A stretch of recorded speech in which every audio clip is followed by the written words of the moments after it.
வணக்கம் நண்பர்களே. உங்களுக்கு ஒரு சின்ன கற்பனை கதை தான். இருந்தாலும் இது ஒரு 2 நிமிஷம் நீங்கள் கண்டிப்பாக கேட்டு பாருங்க. நான் இந்த கற்பனை கதையை சொல்கிறதுக்கு பின்னாடி ஒரு பெரிய காரணம் இருக்குது. அதை விரைவில் பின்னாடி நான் சொல்கிறேன். இப்போ நம்ம வாகனங்கள் வச்சுருக்கோம். 2 சக்கரம், 3 சக்கரம், 4 சக்கரம்.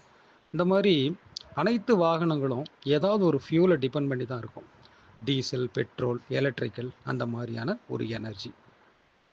இப்போ நம்ம டீசலோ இல்லை பெட்ரோலோ உள்ள ஒரு வெஹிக்கிளை வச்சு நம்ம ஒரு கற்பனை கதையை எடுப்போம். உலகத்தில் திடீர்னு ஒரு பிரச்சனை வந்துருச்சு. இனிமேல் ஃபியூலாக, அதாவது பெட்ரோல் டீசலாக கிடைக்காது, குரூட் ஆயில் மட்டும்தான் கிடைக்கும்.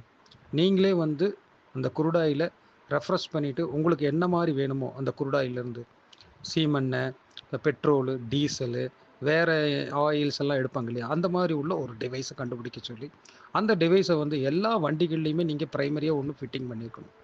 நீங்கள் குரூட் ஆயிலை ஒரு கவுண்ட் 100 ml, 200 ml, 1 லிட்டர் அந்த மாதிரி அதில் ஊற்றிக்கணும். உங்களோட டிவைஸ் உங்களோட வண்டிக்கு என்ன தேவையோ, அதாவது டீசல் இல்லைன்னா பெட்ரோல், அதுக்கு தகுந்த மாதிரி அது டிசைன் இருக்கும் அதோட அவுட்புட்டு. அந்த மாதிரி வருது. நீங்கள் என்ன பண்ண போகிறீங்க, வண்டியில் இந்த குரூட் ஆயில் ஊற்ற போகிறீங்க. அந்த குரூட் ஆயில் ஊற்றினோன்னா அந்த குரூட் ஆயில் ஏதோ ரெஃப்ரெஷ் ஆகும். ஆட்டோமேட்டிக்காக அது உங்களுக்கு வண்டிக்கு தேவையான ஃபியூலை கன்வர்ஷன் பண்ணி அந்த டேங்க்கில் அது ஃபில் பண்ணி அனுப்பிச்சிடும். அது ஆட்டோமேட்டிக்காக அந்த கார்பரேட்டர், இன்ஜெக்டர் இந்த மாதிரி வண்டியில் இருக்கக்கூடிய அந்த ஃபயரிங் ஆகக்கூடிய அந்த ப்ராசஸில் ஆகும். வண்டி நீங்கள் எப்பவும் போல் ஓட்டுற மாதிரியான ஒரு சூழலுக்கு அது பயணப்பட ஆரம்பிச்சிடும். இப்படி ஒரு கற்பனை கதையில் நம்மளுக்கு ஒரிஜினலாக என்ன தேவையோ, டீசலோ பெட்ரோலோ அது கிடைக்காம அதோட இனிஷியல் ஸ்டேஜில் இருக்கக்கூடிய அந்த குரூட் ஆயிலாக ஒன்று இருக்குது. அதை தான் நம்ம யூஸ் பண்ணணும். அதை நம்ம ஒரு டைமும் தேவையான அளவுக்கு ஃபியூலை கன்வர்ஷன் பண்ண முடியாது. ஆட்டோமேட்டிக்காக அந்த வண்டிகளில் ஒரு எக்யூப்மெண்ட்டாக அதை ஃபிட் பண்ணிடுவாங்க.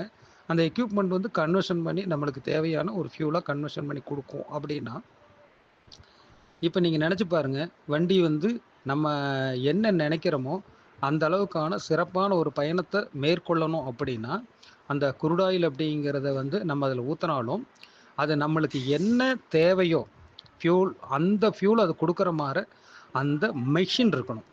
இப்போது இந்த மெஷினை பற்றிய ஒரு கதையை நம்ம வரக்கூடிய நாட்களில் பார்ப்போம். இந்த மெஷினில் நீங்கள் எதை ஊற்றினாலும் கன்வர்ஷன் டு நம்மளுக்கு தேவையான ஃபியூலாக வரணும் அப்படிங்கிற ஒரு டிசைனை நம்ம வேறு எங்கெல்லாம் ஒப்பிட்டு பார்க்கலாம் அப்படிங்கிற ஒரு சிறப்பான கதை, நம்ம வாழ்வியலுக்கான கதை.